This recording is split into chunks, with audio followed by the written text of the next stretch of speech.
Hey everybody, Dirili here. Thank you so much for joining me for another episode of the Men of Yoshiwara Kikuya. We are doing the sub-story extras for Iroha now.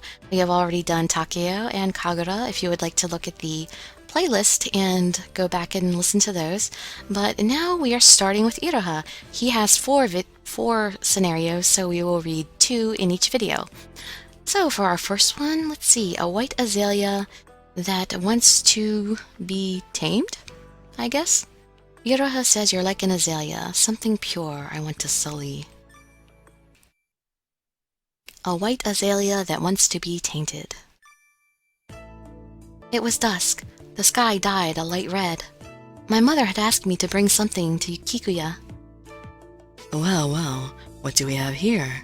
Hello, Miss Misao. Iroha appeared from inside and smiled cheerfully at me. What good timing. It just so happens that Takeo is free tonight. How about it? Would you like to hold a party? Huh? No, I just came here today on an errand. Besides, I prefer you, Iroha. I'd said it so many times before, and yet, saying it again was still somewhat embarrassing. Maybe that was why my voice shook. You really are a strange one, to have a night with Yoshiwara's best courtesan. Most girls would scrape together all their cash for a chance like that. But... My voice was quiet as Iroha-san put a hand on my head, just like how he would treat a child. What's so good about a manager whose term of service is already over? I knew that I was just a child to him, but even so, I liked seeing Iroha. The time I spent with him was irreplaceable. If you're busy, I'll head home. I didn't want to be unreasonable and bother him. Quietly looking down at the floor, I turned to leave Kikuya. Actually, Misao, the azaleas in the garden are in full bloom. Huh? Was he trying to stop me from leaving? I turned around, confused, and stared at Iroha. Do you want to have a look? They're immaculately white, just like you, Misao. Iroha's eyes shone strangely as he looked at me. Kikuya's garden was beautiful. It was buried in gorgeous flowers that were every bit as beautiful as the courtesans. It's so pretty. You've planted new flowers here, haven't you? Replanting the flowers to suit the season. It's part of my job nurturing Kikuya. This spring's flowers have a somewhat sweeter, romantic finish than usual, I think. Iroha stretched his hand out towards my neck. He moved his finger towards my ear, as though to stroke it. I made a noise without meaning to. Iroha laughed throatily. I was going to face the azalea and hand you one, but... Your voice is so seductive. Iroha's lips trembled in my ear. It was ticklish when he laughed. He had said we were just seeing the azaleas, but that didn't seem to be all we were doing. Look, Misao, over in that corner. The large white ones in bloom. I looked over at the pristine white azaleas next to the cherry blossoms. In place of the fallen sakura, the large blooming azaleas added grace to the garden. How splendid! They're white to the very core, aren't they? When I stare at them for too long, I feel like I'm going to be swallowed up by them. They're even more eye-catching than the yellow and red flowers. Yes, because they're pure white. They're so completely untainted. They stand out, like you. Am I really that untainted? That innocent? Misao, you still don't know how adults play, do you? He didn't see me as a woman. I looked away, feeling a prickling pain in my chest. The azaleas, they aren't blooming over there. Yes, that's right. Unfortunately, because they got in the way of the sakura blooms, Takeo made me transplant them. It's really troublesome. When you replant azaleas, they don't bloom for many years. Neither Takeo nor I knew that at the time, though. What a shame. Yes, it can't be helped, so we've called the gardener to do something about them. Those poor flowers. Poor flowers, huh? If that's what you think, I'll give them to you. Even though they won't bloom for years. Will you really? I'll raise them well, thank you. You really are strange, being happy to get flowers that don't bloom. I guess you're right, but It's just a matter of time before they do, so I don't mind. Is it because I'm like this that he thinks I'm childish? Suddenly I felt uncomfortable. As though to change the mood, Iroha spoke. I was the one who planted the azaleas here, in this corner. You did? These? I heard they bloom into a flower, as white as Demon's hair. I wanted to see them. They're really pretty, just like you, Iroha.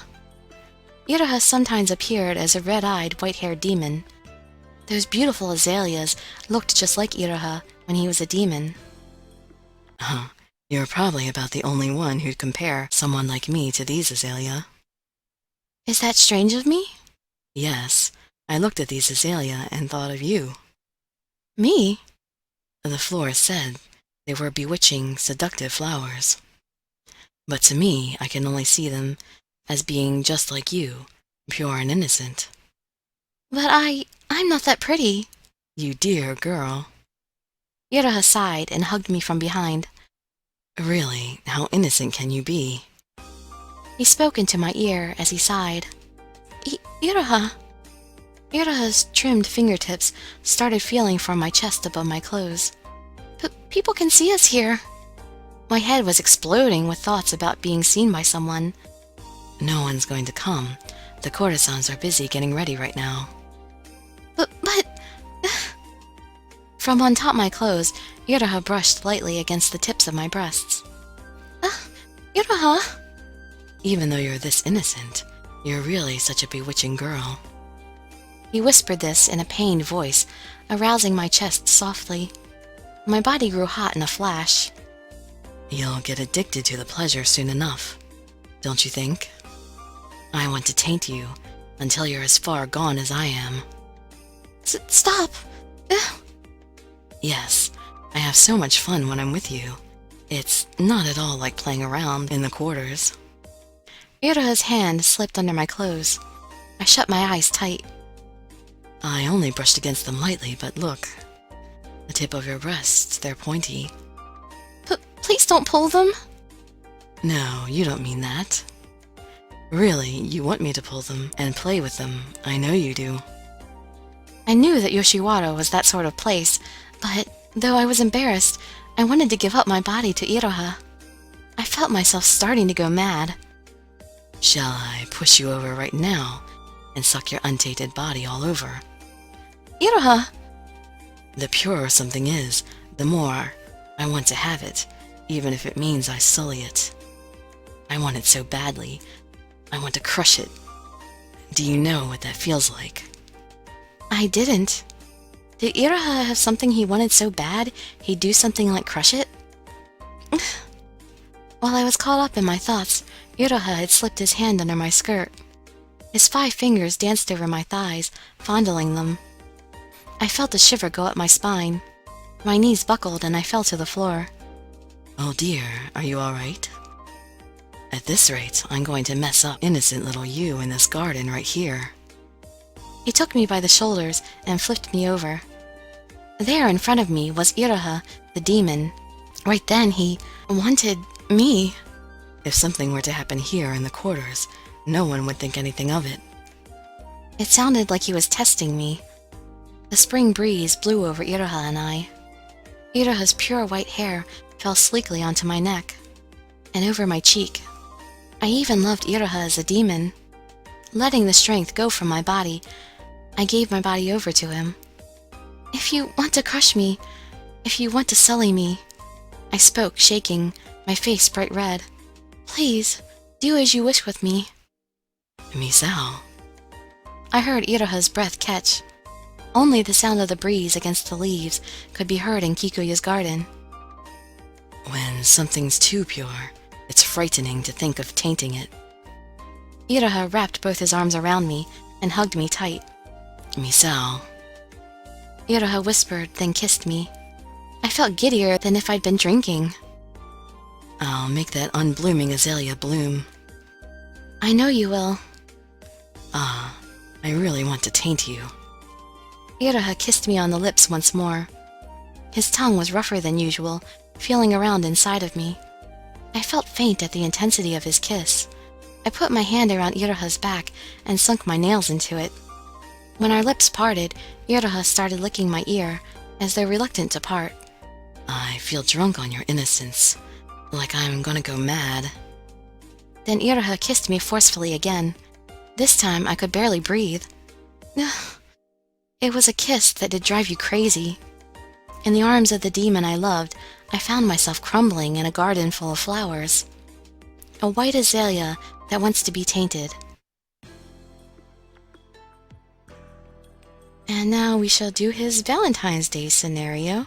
Iroha teaches you about what Valentine's Day is. I wonder exactly what he'll teach me about that. You're confused by how many presents are being exchanged. Iroha explains that today is Valentine's Day. How in the world could she not know what Valentine's Day is? Valentine's Day scenario for Iroha. Phew, that completes my work for today. Being that today is an unusually busy day, I sighed without thinking. It felt like I had delivered a month's worth of parcels today. Everything was wrapped with beautiful papers and decorated with beautiful flowers. What happened? You look like you're out of it. No, nothing. Maybe today is the birthday of some famous gentleman of the night. I heard that women compete to give presents to famous gentlemen. I guess it has nothing to do with me. I nodded once and quickly prepared to go to see Iroha-san. I kept you waiting some time, didn't I? Iroha-san came into the room, looking more tired than I've ever seen him before. No, not at all. It seems busy today. Aren't you tired? I'm more worried about his health than the fact that I was kept waiting. Thank you for your concern. You are a nice person, Misao-san. It's normal. Yes, it is normal. It's totally natural to be concerned about the health of the one you hold dear. As I stared at him, Iroha-san laughed a little and began stroking my hair.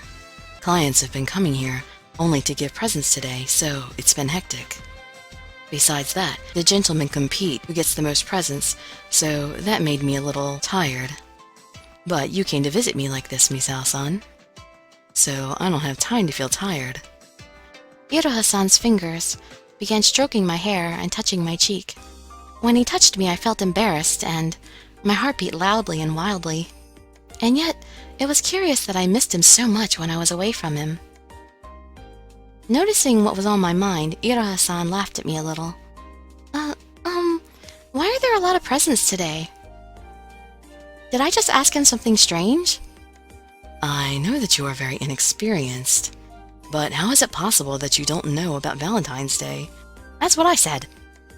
It seems that it's too early for you to come to Yoshiwara, Misao-san. How is it possible? I panicked in reaction to those words. Is it really that important an event? No, it's just some meaningless event. But everyone looks forward to competing over who will receive the most presents, no? Yeah, I guess so. Looking amused, Iroha-san narrowed his eyes and spoke to calm me down from my fervor. It's a game that came from the mainland. Women give sweets called chocolates to the men that they are in love with. In love means the partner of a woman considered to be a gentleman's wife for the night? Yes?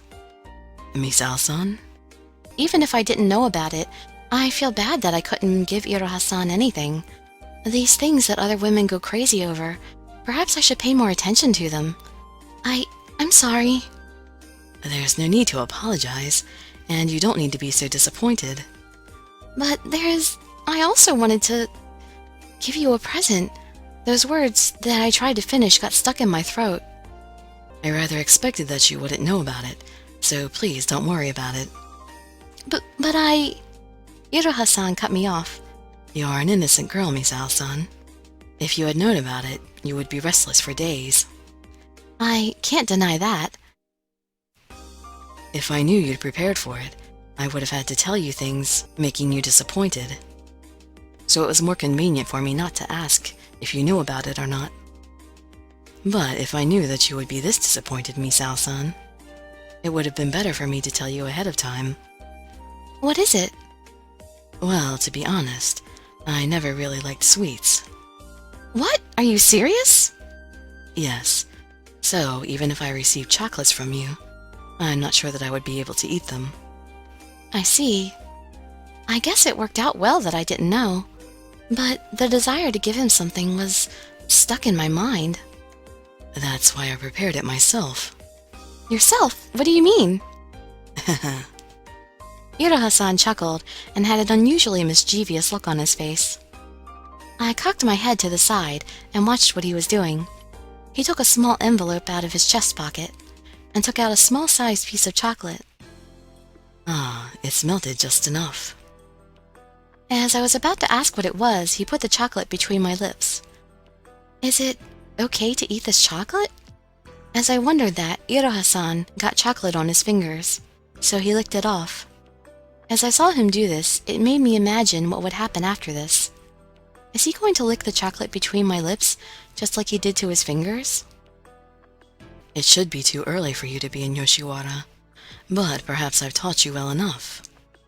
He gently grabbed both my arms. You already look pleased about what's going to happen after this. Iroha-san's words made me feel embarrassed, so my cheeks became hot. His stare embarrassed me, so I looked down to escape his gaze. Won't you give me some chocolate? But I wanted to say you prepared this chocolate, Iroha-san, but the chocolate was lodged between my lips, so I couldn't talk. If you keep looking like that, I can't eat your chocolate. I felt embarrassed, but I didn't feel like eating chocolate. My anticipation for what will happen next is so great that my body is trembling.